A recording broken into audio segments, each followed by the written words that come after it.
Olá, doutor Ciro, tudo bem? Conseguiu, Aline? Que bom. Missão da Jovem Advocacia, São Bernardo, doutora Karina. Olá, doutora do Carmo, Eli Lopes. Eu vou dando aqui, vou acenando para todo mundo, para a gente aguardar aqui o doutor Ronald. Mais uma live aí da nossa comissão. A gente está aí toda semana fazendo uma live sobre um assunto diferente sobre o direito de família ou sucessões. Obrigada, doutora. Imagina. Obrigada, doutor Tiago. Como vai? Obrigada por fazer essa parceria com a gente, né? E vamos prestigiar o doutor Ronald, que é sempre uma pessoa super prestativa, super ativa aí nas nossas comissões. Doutora Rose. Esperar o Dr. Ronald entrar, vamos esperar o pessoal continuar entrando. OAB de Santo André, muito obrigada, Dr. Pervisan, doutora Keila. A gente tem aí para as próximas semanas, alguns casos a gente está tendo que mudar as datas por conta aí dos palestrantes, então... na semana que vem vai se manter a dia 15, segunda-feira, né, a palestra, a live, mas depois nós vamos ter aí a do dia 25, que também vai ser uma quinta-feira. Doutor Jordano, obrigada, doutora Deb. Hoje nós vamos falar, Deb, sobre alimentos gravídicos. O doutor Ronald vai expor sobre esse assunto hoje. E estou esperando ele entrar. Eu pedi para ele dar uns 2 minutinhos para poder entrando o pessoal. Vamos ver se ele já entra. E estamos aqui, né? Firme e fortes. A doutora entrou. Doutor, só solicitar. Tentando aí passar por esse período de pandemia. Doutor Carlos, tudo bem? Doutor Ronald aqui. Ixi, aqui, Dr. Ronald. Aqui. Dr. Flávio, também, como vai? Doutora Valéria. Dr. Ronald. Olá, boa noite, doutora Tânia. Consegue me ouvir bem? Tá com algum chiado. Não sei se... Tá com chiado? Tá, doutora Inês. Vê se melhorou, doutora. Melhorou. Melhorou? Melhorou. Ah, perfeito, então. Então tá bom. Doutor Celso, estou aqui falando com os nossos colegas. Doutor Ronald, é um prazer muito grande, maior ainda, em recebê-lo, uma vez que você aí é membro efetivo da nossa comissão. Então, a gente fica muito feliz, a gente fica muito feliz aí de você estar participando e sempre ativamente, né? E estamos fazendo essa live em parceria com a comissão da Jovem Advocacia, da qual você é vice-presidente. O doutor Tiago já entrou, já está aqui presente. Então, eu queria iniciar agradecendo muito mesmo a você por ter aceito esse convite, se disposto a vir aqui e estar conversando com a gente sobre esse assunto que é tão delicado e muitas vezes sequer conhecido pelas pessoas, né? Esses dias mesmo uma amiga minha viu as minhas publicações no Facebook e no Instagram, falou, mas o que é isso? Eu nunca ouvi falar de alimentos gravídicos. Então é bacana a gente ter aí essas informações para todo mundo, não só para a advocacia, mas para toda a sociedade. Doutor, o que você preparou para nós?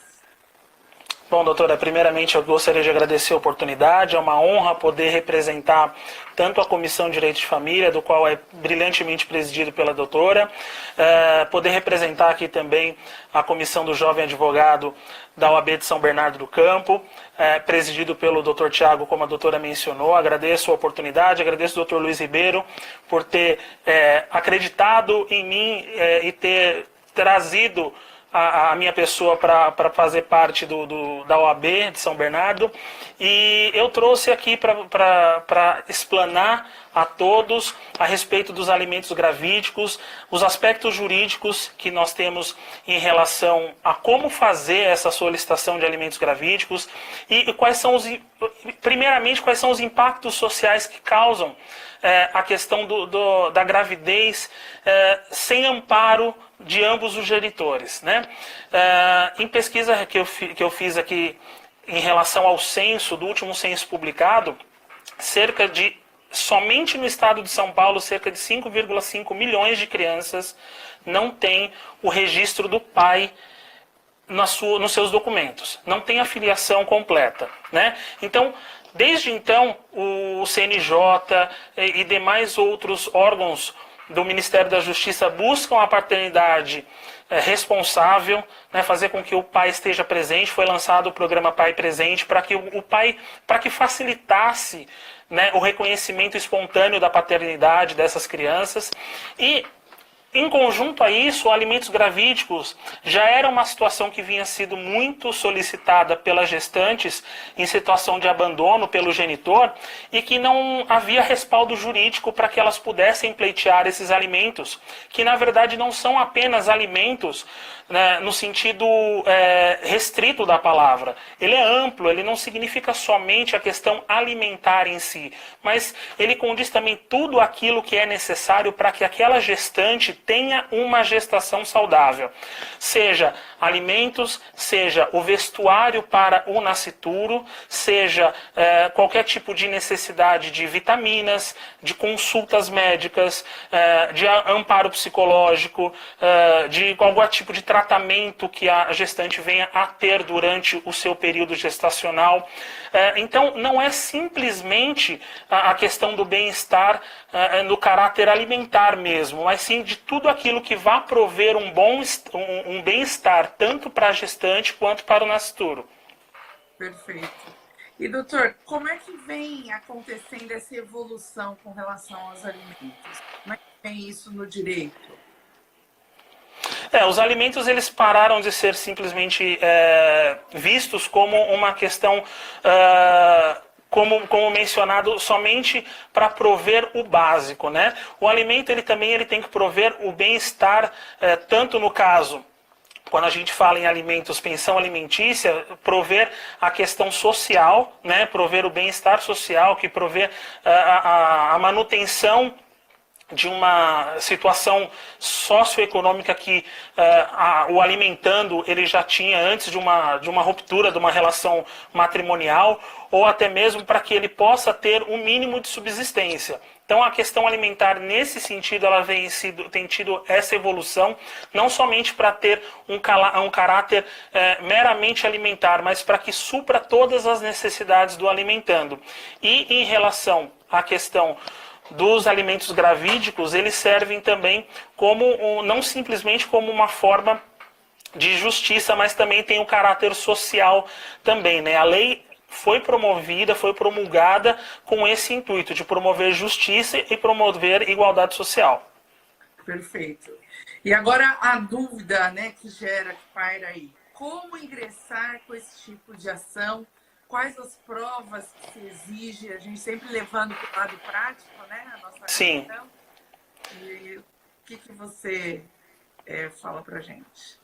Então, a questão de provas, conforme o próprio artigo 6º da Lei 11.804, que é referente aos alimentos gravídicos, ela traz que aquilo que for suficiente para o convencimento do magistrado, para que ele consiga identificar indícios de paternidade, servem como meio de prova para que possa ser deferido o pedido de alimentos gravídicos. Então, assim, na prática, o que é comumente utilizado para que seja levado ao juiz para que ele possa ter esse convencimento?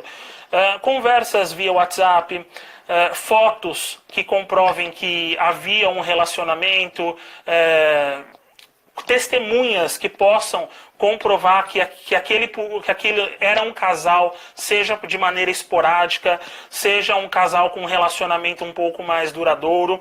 Então, tudo aquilo que você puder reunir de provas que façam com que o juiz tenha um convencimento mínimo de que ali houve sim um relacionamento, que esse relacionamento através desse relacionamento houve relações sexuais e que através dessa relação há indícios de que a gravidez, a concepção foi proveniente desse relacionamento, é possível que o juiz tenha o convencimento de que isso já é suficiente para que a gestante tenha concedido o pedido de alimentos gravídicos. Então, não precisa ser uma prova muito robusta, não precisa de laudo, não precisa de nada muito técnico para que possa ser comprovado o relacionamento e a suposta paternidade. Somente elementos simples que você consiga convencer o juiz já são suficientes. Claro, tem que ter uma comprovação, um teste de farmácia, um exame de sangue que comprove a gestação, né? Tendo esses elementos básicos para que você possa trazer o convencimento do juiz, é possível que ele defira de maneira simples a solicitação de alimentos. Perfeito. Inclusive, nesses casos, até mesmo fotos em Facebook, Instagram, que demonstrem meu relacionamento, né, doutor? Com certeza. Tentado. As redes sociais são muito importantes nesse momento como meio de prova. Então, a partir do momento que você começa a demonstrar que você está junto com aquela pessoa em ambientes públicos, né? Assim como é necessário na união estável você fazer com que aquele relacionamento seja público, a partir do momento que você mostra que aquilo é público, que você está em público com aquela pessoa, você já pode fazer com que ela tenha um meio de prova, né, de que aquele relacionamento existiu. Se ele era duradouro, se ele era fixo, se ele era estável, isso já não cabe, não precisa ter essa materialidade, né, de provar que ele era um relacionamento robusto, duradouro. Simplesmente o fato de você conseguir provar que teve um relacionamento com aquela pessoa já é o suficiente para conseguir demonstrar ao juiz e convencê-lo de que há uma suposta paternidade. Porque, como você disse, o que realmente se visa nessa ação é o interesse do nascituro, né? Com certeza. Então, O nascituro ali, e aí a gente esbarra também numa questão até mesmo de doutrina, né? A doutrina, tem a doutrina que prega que é importante que você tenha o nascimento com vida, e tem a doutrina que pensa na concepção, o momento da concepção. Nesse caso, o nascituro é o maior interessado, mas para isso, quem tem que perceber os alimentos é a gestante, é aquela que está com ele dentro do seu ventre. Então, para que ele tenha o mínimo de condições para que a gestação prossiga de maneira saudável, assim como a gente tem preceituado no Código Civil, no artigo 2º, né, que dá o direito ao nascituro, todos têm o direito à vida e ao nascituro já estão assegurados os direitos desde a sua concepção. A partir de então, já entra a possibilidade de ter os alimentos gravídicos, né? Então, a concepção é o mais importante nesse momento e, desde o momento que é concebido, esse direito já é assegurado ao nascituro. Perfeito. Queria fazer aqui uma intervenção do Dr. Luiz Ribeiro, nosso presidente de subseção. Obrigada por prestigiar aqui a nossa... Obrigada pelos elogios. Graças à sua oportunidade de estar podendo aqui trabalhar e fazer o melhor que a gente consegue, né, em tempos de pandemia. Com certeza. Obrigada, doutor. Doutor, cabe ação revisional na fase dos alimentos gravídicos? Cabe sim. Se for comprovado que a capacidade de contribuição do genitor ela é insuficiente daquilo que foi arbitrado pelo juiz em sentença ou da decisão interlocutória, é possível sim buscar essa revisional, tanto para majorar quanto para reduzir. Perfeito. Quanto para reduzir. Se o genitor, o provável genitor, demonstrar que ele não tem essa condição toda que está sendo abarcada pela requerente nos autos, ele pode sim demonstrar qual é a sua situação financeira, que não condiz com a realidade, ou, por exemplo, como alguns outros casos, alguns julgados que eu vi recentes do TJ de São Paulo, onde o desembargador ele aceitou o pedido de redução porque foi comprovado pelo suposto pai que ele não tinha a condição que a requerida alegava. Embora ele fosse proprietário, por exemplo, de um estacionamento, no caso, ele estava sofrendo com os efeitos do lockdown. Ele teve a sua renda diminuída e ele não conseguia arcar com toda aquela despesa, com todo aquele valor pretendido pela requerida. Além do que, o que ela requeria era superior ao que ele já pagava de pensão alimentícia para os filhos nascidos. Então, assim, a questão da proporcionalidade de valores também é levada em consideração, tendo em vista que as necessidades de um nascituro são muito menores do que uma criança já nascida. Então, isso também tem que ser levado em consideração. Aquilo que é sempre o binômio da necessidade e da possibilidade. A necessidade do nascituro, a necessidade da gestante em prover enxoval e tudo aquilo que é pertinente ao nascimento, assim como a real possibilidade de oferta de alimentos pelo suposto pai. Tá. E até em relação a isso, doutora, só para fazer um adendo aqui, tem um julgado aqui, eu vou pegar o nome exato aqui da desembargadora, que eu achei muito sensata a decisão dela, que ela teve aqui, só um momento, a desembargadora Silvia Maria Faquina Espósito Martinez, em decisão recente do dia 22/4, ela concedeu os alimentos gravídicos. No entanto, ela não determinou que os alimentos fossem descontados em folha de pagamento. Por quê? Como há ainda a suposta paternidade e não a confirmação da paternidade, ela determinou que fosse feito em depósito em conta para que ele não tivesse nenhum tipo de constrangimento, por ele não ser o pai ainda comprovado. Ele confirmou que havia relações sexuais com a requerida, confirmou que realmente ele não desejava a gestação, perguntou se ela tinha tomado a pílula do dia seguinte para evitar a concepção, confirmou-se a gravidez, ele não se escusou a ajudar e a desembargadora achou prudente que esse depósito fosse feito em conta e não por depósito, não por desconto em folha salarial. Comprovando a paternidade após o exame de DNA, aí sim ele é convertido para pensão alimentícia e descontado em folha de pagamento. Entendi, bacana, interessante. Assim como também se a mãe começa a ter algum problema de saúde em razão da gravidez e precisa de algum tratamento específico que majore esses gastos, ela também vai poder ingressar com uma ação revisional, né? E aí se analisar a possibilidade de majoração, de aumento dessa pensão inicialmente arbitrada. Sem dúvida. Sem dúvida. Inclusive, o dever de alimentos, o dever de subsistência do nascituro não é exclusivamente do genitor, é também da genitora. A questão é, a parte mais fácil do pagamento de pensão, de ser genitor, é o pagamento da pensão, e não gerar, cuidar, querendo ou não, o encargo maior fica sempre com a genitora. Né? O mais fácil é o pagamento da pensão. No entanto, nesse tipo de situação, onde tem que se observar a capacidade da genitora e do genitor, a partir do momento que ela tem uma perda da sua renda ou uma incapacidade laborativa, tem que sim ser buscado a majoração desses alimentos por parte do suposto pai, do genitor, ou até mesmo no caso de comprovadamente que é o pai, como na presunção legal que nós temos do artigo 1597 do Código Civil, onde os filhos, a concepção feita até 300 dias após o rompimento, se o nascimento da criança for até 300 dias após o rompimento do vínculo conjugal, ele é presumido filho do casal. Então, assim, até mesmo nesses casos é possível o pedido de alimentos gravídicos, né? Porque mesmo assim ainda há a presunção legal de que o filho foi concebido durante a união estável ou durante o matrimônio, mesmo que ele já tenha sido dissolvido. Então, até nesses tipos de casos, a gente tem esse respaldo de buscar a majoração, porque a partir do momento que a gestante ela perca a sua renda ou tem alguma incapacidade laborativa, tanto o suposto pai, ou como nesse caso, o pai presumido, ele pode sim ter o encargo alimentar aumentado.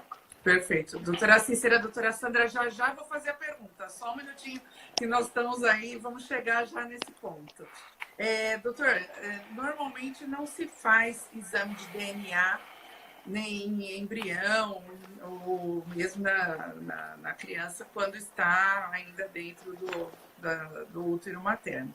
Sim. Então, há possibilidade de se fazer exoneração se houver algum tipo de prova ou não? Somente depois? Sim, há essa possibilidade.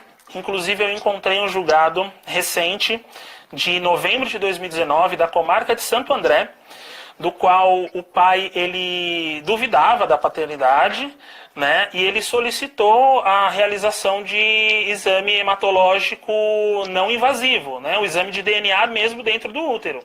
E comprovadamente ele era o pai. Então, nesse caso, ele não conseguiu exonerar o encargo alimentar, porque comprovadamente ele era o pai da criança e continuou sendo prestados os alimentos enquanto não fosse feito, enquanto não nascia a criança de forma como alimentos gravídicos, e a partir do momento do nascimento já transformado diretamente em pensão alimentícia. Aí, já que foi comprovado em DNA, através do exame de DNA, que ele era o pai, aí a discussão já passou a ser em relação ao valor arbitrado de pensão. Então, esse exame foi feito ainda Isso.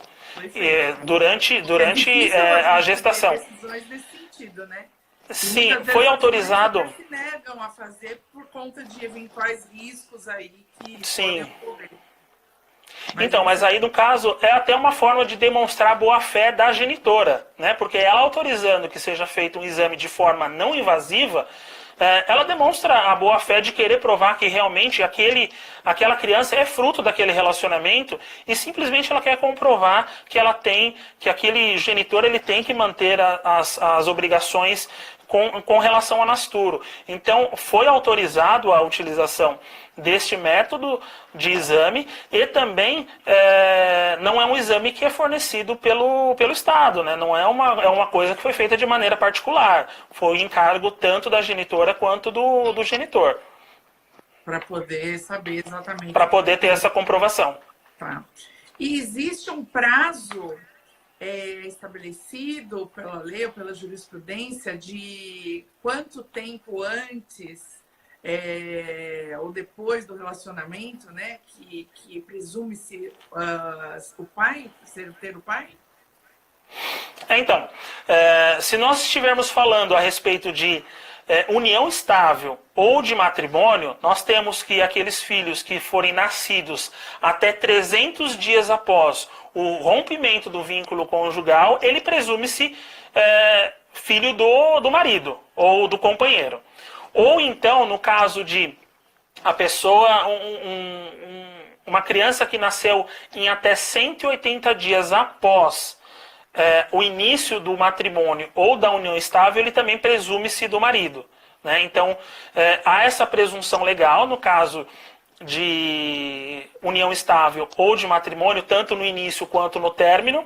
E em relação a esses relacionamentos esporádicos, a partir do momento que há a concepção e que há a confirmação da gravidez, que há um exame de sangue que comprove que a mulher está gestante, ela pode buscar o judiciário para responsabilizar e buscar a prestação alimentar do genitor, né, ou do suposto genitor que ela acredita ser realmente o responsável pelo material biológico.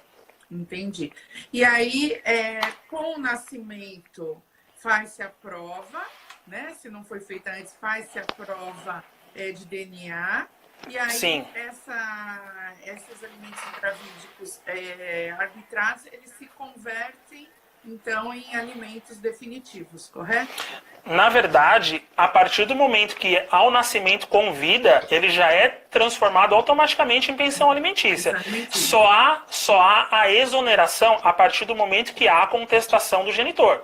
Se o genitor não contestar, se o genitor for lá e registrar a criança, ou se não houver nenhum tipo de pedido de exoneração, de investigação da parte da genitora ou do genitor, converte-se automaticamente os alimentos gravídicos em pensão alimentícia. E aí vai sendo devido. Vai sendo devido, exatamente, entra como execução. Exatamente. Todos os termos normais, inclusive até podendo chegar à prisão por inadimplemento. Agora vamos à pergunta fatídica, que está todo mundo desesperado. Para saber. E se comprova que não era o pai? Como é que fica? Devolve os alimentos? A gente sabe que alimentos são Irrepetíveis. Irrepetíveis? Como que se faz? Como que Bom, a jurisprudência tem entendido nesses casos? alguns dos julgados que eu encontrei, tanto no TJ de São Paulo quanto do TJ do Rio Grande do Sul, eles são basicamente unânimes em que não há irrepetibilidade alimentar. Os alimentos, desde que são consumidos, não tem como ser repetidos, e a criança é a menor das culpadas em relação a isso daí. No caso, vai falar assim, mas a genitora deveria ser a responsável por ter imputado ao suposto pai um dever alimentar que não lhe cabia. Desde que não haja a constatação de má-fé, os tribunais eles têm entendido que não há a repetibilidade dos alimentos, então assim, pagou indevidamente, vai ser... deixa para lá, infelizmente não tem que ser feito, se exauriu a responsabilidade, já foi consumido o valor, os alimentos, então não tem o que se fazer em relação à repetibilidade.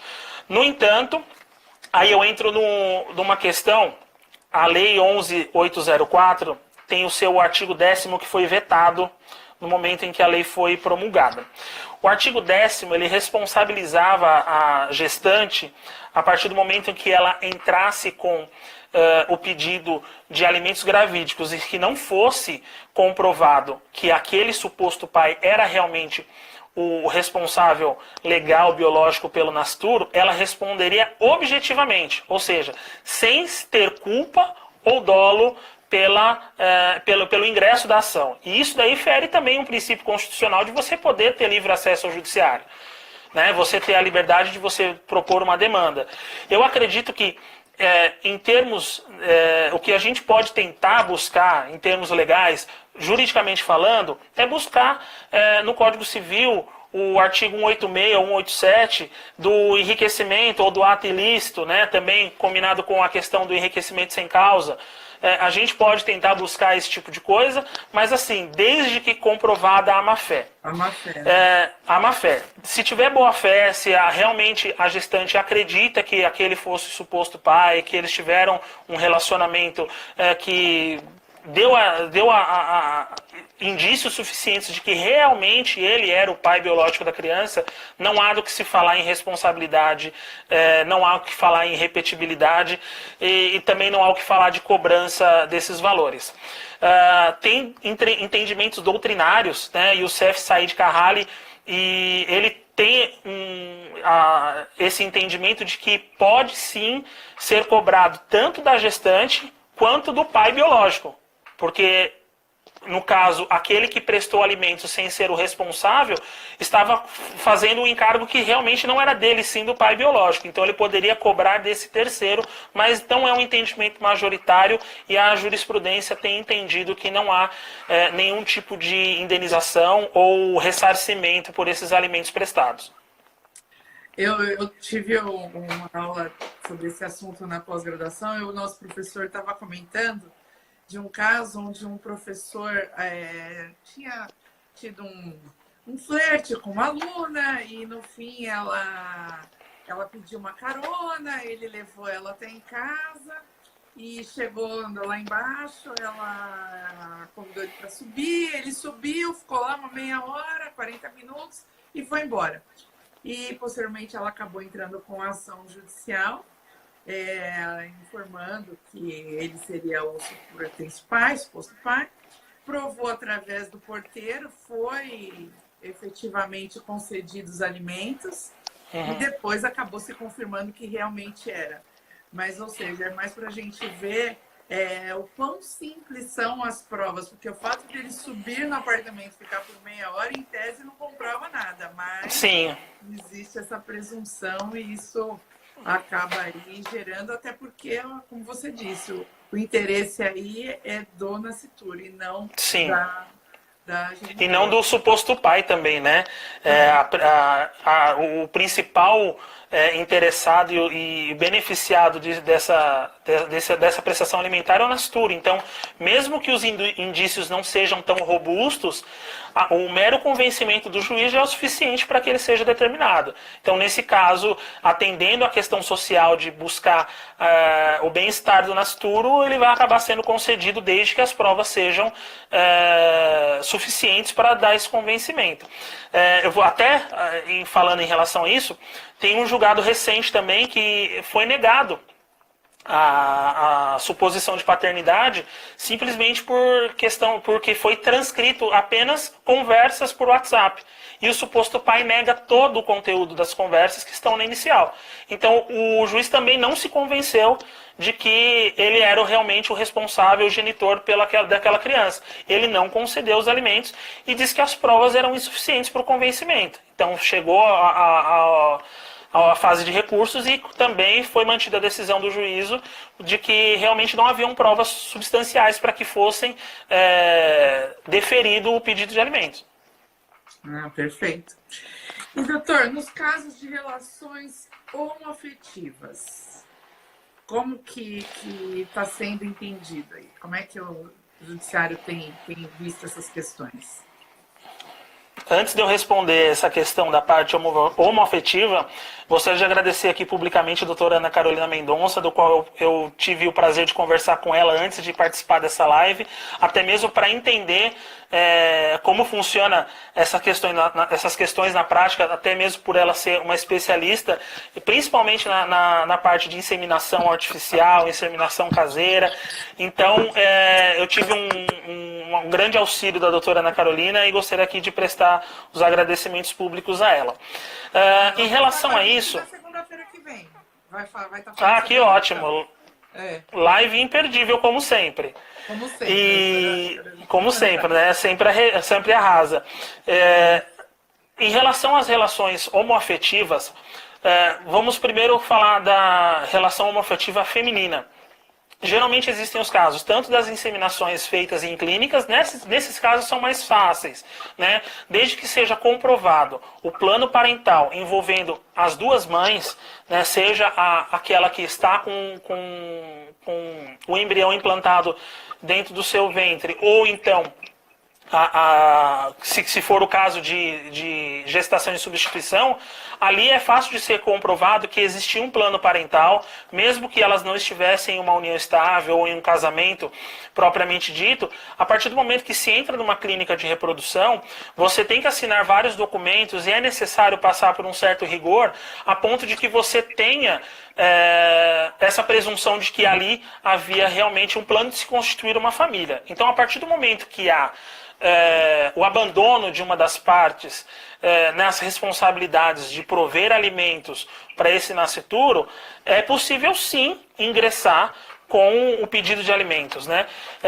Eu acredito que seja muito mais fácil que seja ingressado pela a parte que deixou de ser assistida pela outra companheira, né? No caso que rompeu o relacionamento.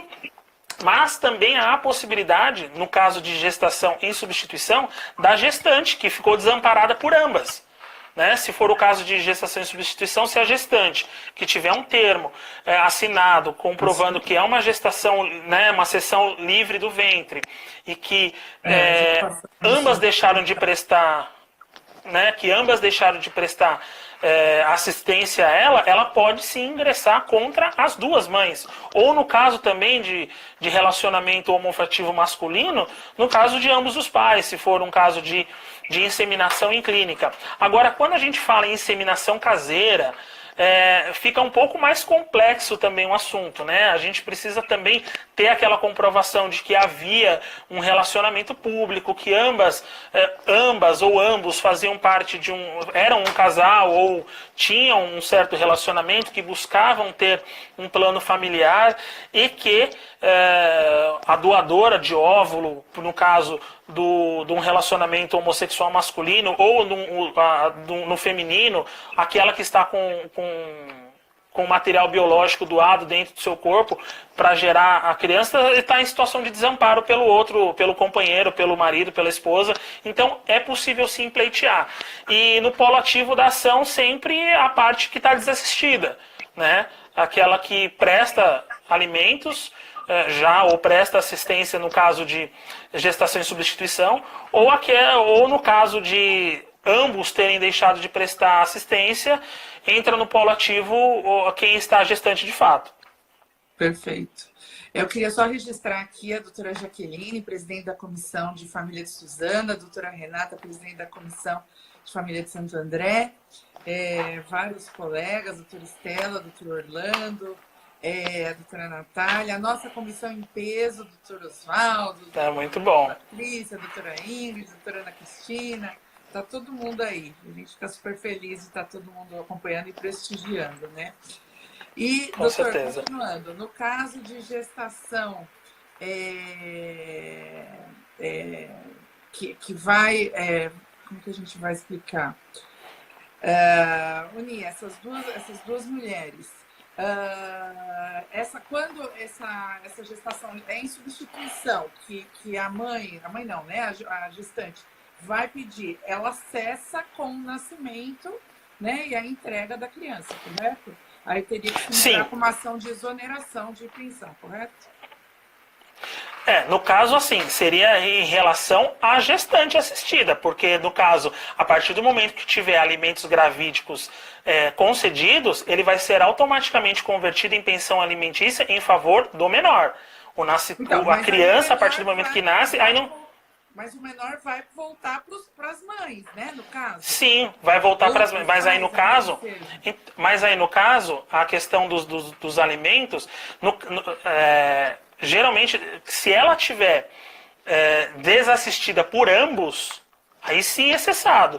Mas no caso de, por exemplo, ela ser desassistida somente por um dos pais ou uma das mães, aí ela não cessa, porque ele vai se tornar uma pensão alimentícia em favor do menor, que vai estar com a guarda de uma das mães ou um dos pais. Um dos pais, sim. Mas exatamente. No caso de terminar a gestação e substituição e os pais assumirem a guarda dessa criança... sim, aí exonera, ele entra com... Exatamente, entra com... Isso também vai muito de acordo com o que foi definido nos termos que fizeram com a cessão do ventre, né? Uhum. A cessão voluntária do ventre tem que ver tudo que foi definido em termo, que foi registrado em cartório, para que eles consigam determinar até onde vai a responsabilidade de cada um dos pais, das mães e até mesmo da pessoa que cedeu o ventre. Perfeito. Nós temos uma pergunta aqui do Dr. Ciro. Aliás, o Dr. Ciro, amigo querido, desde a época da faculdade, está começando a acompanhar nossas lives a partir de hoje. Espero que esteja presente em todas. O Dr. Ciro pergunta o seguinte: imagina que o juiz não concede os alimentos gravídicos porque o pai efetivamente contestou aquilo, não tinha provas nenhuma dessa suposta, né, paternidade, e depois que nasce a criança é feito o exame de DNA e se verifica que ele realmente era pai. Incide a pensão alimentícia desde a citação, desde da citação dos alimentos, do pedido de alimentos gravídicos? Olha, doutora, eu não acredito que incida, até porque os alimentos gravídicos, eles são... ele perde o objeto a partir do momento que a criança nasce, né? A partir do momento que tenha sido concedidos os alimentos, aí sim ele não perde o objeto do nascimento com a criança, porque ela é convertida automaticamente. Mas a partir do momento que não é concedido alimentos gravídicos, não há por que se dizer que é uma obrigação existente. Tem que entrar com um pedido de investigação de paternidade, que provavelmente essa ação, se não tiver entrado em trânsito julgado, vai ter que entrar com uma nova ação. Agora, e assim, só para deixar esclarecido, a citação, os alimentos gravídicos, eles não são devidos a partir do momento da citação. Ele é devido a partir do momento da concepção. Então, da concepção. Porque é muito fácil o requerido ele se esvair de uma citação. Ele consegue burlar muito. Nós que temos experiência na parte civil sabemos que é muito fácil um requerido evitar de ser citado. Então, se isso constituir mora, é prejudicial para o nascituro. Então, o termo inicial do pagamento de alimentos gravídicos não é a citação, e sim a concepção. Mas com o nascimento da criança, acredito que perca o objeto, não tem o que se dizer em alimentos gravídicos desde a concepção. O que pode se requerer em termos de pensão alimentícia, de que a mãe arcou com um enxoval completo, enfim, tentar buscar alguma coisa nesse sentido. Mas eu acredito que retroagir alimentos gravídicos depois que a criança nasceu, eu acho muito difícil.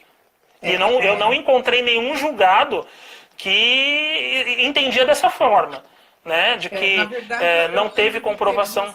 De ter visto um julgado nesse sentido, mas o que aconteceu? Ele estava com recurso, obviamente a criança nasceu antes do julgamento desse recurso, foi comprovado, e aí o advogado juntou isso no recurso, né? No processo, né? Sim. No tribunal, e aí então... aí sim é concedido. Para poder arbitrar isso e reformar a situação, né? Reformar a decisão anterior e concedeu esses alimentos desde da concepção. Desde a concepção. Exatamente. Então, assim, talvez seja uma estratégia, né? Recorrer sempre dessas decisões. Com certeza. Qualquer subterfúgio. Infelizmente, nós sabemos que existem muitos subterfúgios para poder fugir de uma obrigação, né? Ainda mais nesses casos que obrigação alimentar, sem que você tenha a certeza de que realmente é o pai biológico da criança, eles vão tentar de tudo para poder se esvair dessa responsabilidade, né? Então, o recorrer disso é muito constante. O que mais vê é o mero inconformismo da decisão. O que mais se tem no Tribunal de Justiça é realmente recursos por inconformismo de ter arbitrado a responsabilidade dos alimentos sem que realmente tenha sido comprovada efetivamente a paternidade, né? E o mero inconformismo não isenta ninguém de prestar esses alimentos desde que haja o convencimento de juiz que ali existe uma suposta paternidade. Perfeito. Doutor, temos uma pergunta aqui também. Doutor Orlando, sempre participativo. Muito obrigada, amigo querido. Doutor Orlando é membro efetivo da Comissão de Família lá de São Paulo, junto comigo também. Ele está perguntando se é possível incluir os avós para justificar a possibilidade aí do pai, do genitor. Então, geralmente, quando se fala em pensão alimentícia, você precisa primeiro buscar o caráter parental, né? Você não pode responsabilizar por pensão alguém que não é parente. No caso dos alimentos gravídicos, existe uma suposição de parentalidade, né? No caso, a gente não encontra uma viabilidade de buscar os avós, até porque não existe a comprovação de que aquele suposto pai realmente é o pai. Não existe uma parentalidade materializada. Então, por isso, eu acredito que não seja possível buscar os avós.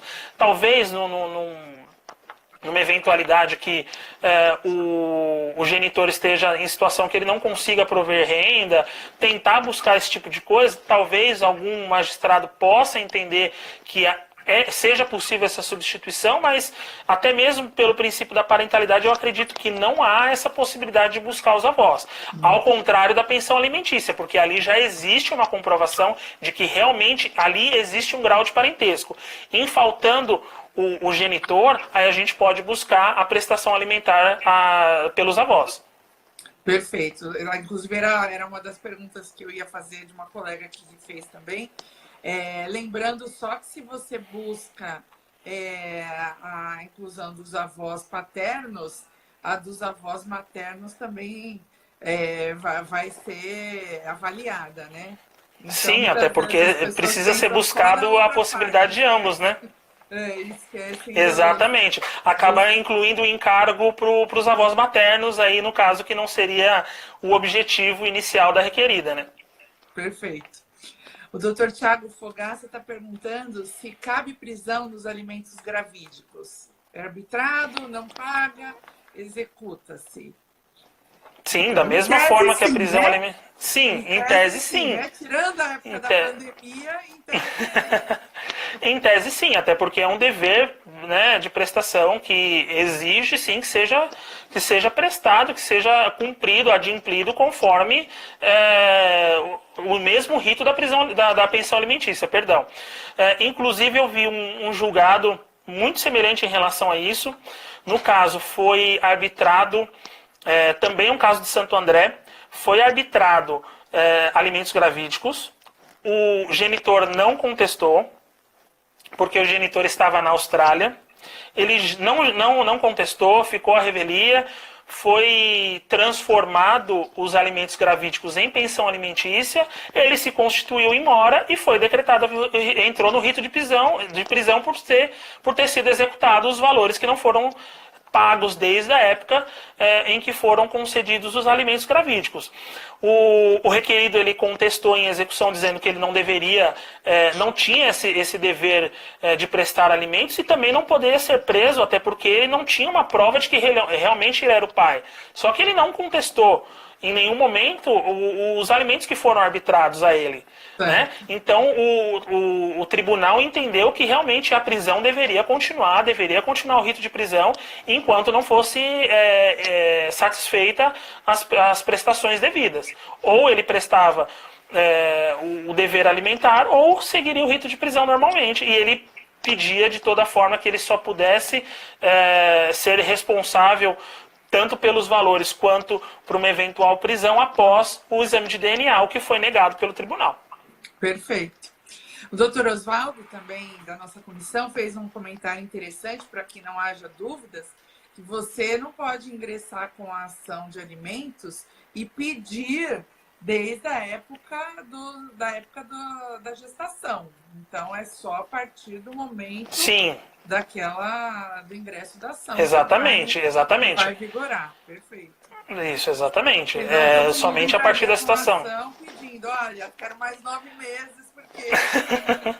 Exatamente por isso que é importante que as pessoas tenham um conhecimento de que a partir do momento que ela seja desamparada, que a gestante esteja desamparada pelo suposto pai do nascituro, ela tem o direito de buscar os alimentos gravídicos desde o momento que ela tenha conhecimento da gestação. A partir do momento da concepção, ela tem direito, o nascituro faz direito a receber essa prestação alimentar do seu genitor, e é importante que as gestantes tenham esse conhecimento, que a partir do momento que ela estiver desamparada, ela possa correr atrás dos seus direitos e buscar essa prestação alimentar. Perfeito. Você sabe que em tantos anos de advocacia, não preciso falar quantos, mas são várias décadas, eu nunca entrei com uma ação de alimentos gravídicos. Caramba, que coisa, doutora. Interessante. Nunca entrei com essa. E são muitos os casos que nós recebemos nos escritórios constantemente de que a gestante diz que foi abandonada a partir do momento que soube que estava grávida. O companheiro, o namorado, o marido abandonou e não quis prestar nenhum tipo de auxílio desde o momento que soube da concepção. Então, assim, se as pessoas souberem desde já os seus direitos, elas podem ingressar e já ter garantido, assegurado essa prestação alimentar desde o início, durante o período gestacional. Inclusive, até mesmo em relação aquele binômio que a gente falou no início, da necessidade, da possibilidade, né? Isso pode ser incluído também despesas com parto, plano de saúde, vitaminas, remédios, tudo que estiver de despesas recorrentes em decorrência da gestação podem ser todas pleiteadas em juízo. Perfeito, é isso mesmo. Mas é interessante, eu acho que falta muito desconhecimento. Os casos que chegaram a mim foram normalmente de abandono quando a criança nasceu. Então, durante a gestação, o genitor ficava ali e tal. E aí, era que nasceu, acabava realmente havendo essa... Deixando encargo somente com a mãe.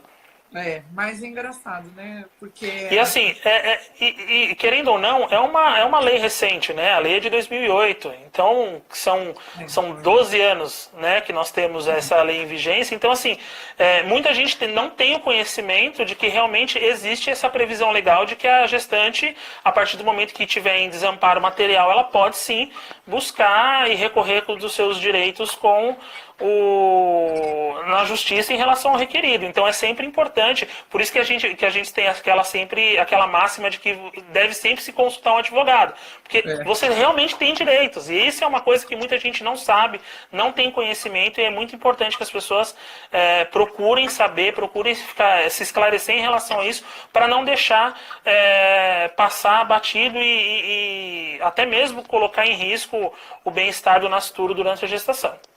Perfeito. Doutor, eu não vi mais nenhuma outra pergunta. Eu não sei se eu passei alguma. Se eu passei, por gentileza, pode se manifestar. A princípio, eu acho que a gente abordou bastante aí todo o tema. Não sei se você teria alguma outra colocação a fazer. Não, doutora, basicamente seria isso mesmo, né? Esclarecer o quanto é importante o Instituto dos Alimentos Gravídicos, que as gestantes elas possam, nesse momento que as emoções são muito inconstantes durante o período gestacional, que ela pode contar com um advogado, um defensor público, para que quando ela se sinta desamparada materialmente, psicologicamente, em relação a esse abandono, de saber que ela vai ter que suportar a gestação sem o apoio do genitor, que ela saiba que ela possa ter esse direito assegurado, e que nós estamos aqui com esse dever também social de poder ajudar essas gestantes, que ela tenha uma gestação saudável e que isso reflita na saúde do nascituro, né? Então é importante salientar isso, o quanto é importante a gestante ter esse esclarecimento para buscar uma gestação saudável. Perfeito. Então, doutor, eu queria agradecer muito, parabenizá-lo pelas suas explicações, foram perfeitas. Obrigado. É um grande orgulho tê-lo como membro efetivo da nossa comissão. Acho que foi bem bacana, tá todo mundo aqui elogiando, a doutora Cristina também, querida amiga, doutor Celso, doutora Cícera. Eu estou super feliz aí com a sua disposição de vir aqui e fazer a live comigo. Acho que o intuito da comissão é exatamente esse, passar, né, para os colegas sobre diversos assuntos, é o que a gente tem feito. E queria, então, realmente agradecer de coração isso. Queria passar para as suas considerações e depois eu gostaria de voltar a palavra para poder só passar a nossa agenda desse mês. A gente ainda tem vários eventos aí, pelo menos 3 aí da comissão. Então, fica à vontade. Não, perfeito. Eu gostaria de agradecer, primeiramente, a diretoria, em seu nome, né, que tem feito um trabalho maravilhoso. Me sinto acolhido dentro da Comissão de Direito de Família e Sucessões de São Bernardo do Campo. Agradecer também a toda a diretoria da OAB de São Bernardo.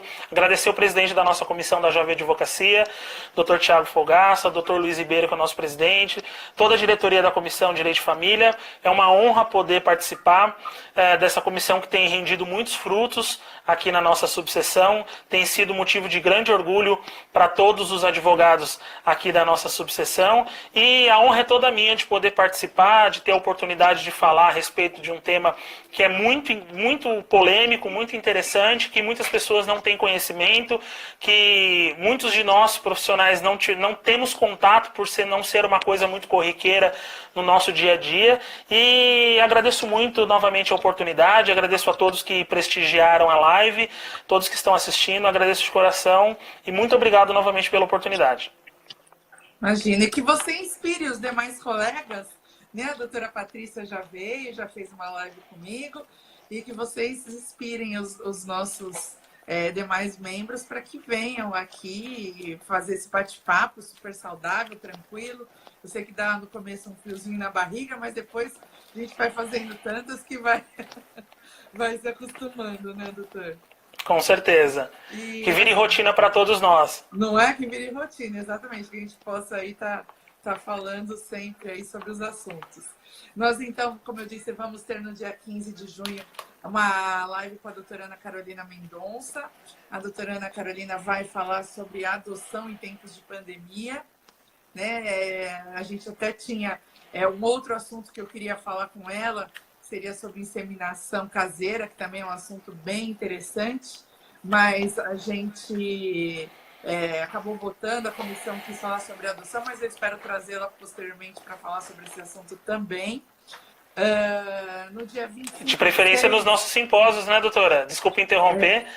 Nos nossos simpósios também, né? Com certeza, com certeza. Doutor Oswaldo, TCMD, podemos falar, vamos falar. Doutora Amanda, inclusive, está aqui. Doutora Amanda, ficamos de agendar uma live. Doutora Amanda é secretária lá da Comissão da Direito de Família de São Paulo. Podemos fazer uma live sobre TCMD, eu sei que ela fala sobre isso. Dia 25 de junho, nós vamos ter o doutor Rafael Calmon. O doutor Rafael é juiz de direito de uma das varas de família lá do Espírito Santo. Ele vai falar sobre o fundo de pensão alimentícia, um tema super novo que os maiores aí juristas da área estão debatendo. Então, é uma solução que ele está trazendo nova para tentar fazer com que essas tantas crianças que ficam aí desamparadas possam ter aí um suporte do governo. Então, vai ser uma live também bastante interessante. E a nossa reunião, que vai ser no dia 29 de junho, aí a gente normalmente faz pelo Zoom. A reunião, nós vamos ter a doutora Rita de Cássia. A doutora Rita vai falar sobre o olhar para o idoso em tempos de pandemia. Então, ela vai abordar vários assuntos. Então, são assim, eventos que nós vamos ter aí dentro desse mês. Já estamos com toda a programação da comissão também para julho. Esperando aí algumas confirmações para encerrar a nossa webinar sobre os aspectos práticos da alienação parental. E vamos ter questões de falar sobre tutelas de urgência, evidência aí no direito de família também, que vai ser bem bacana. Então, assim, temos bastante trabalho pela frente, doutor.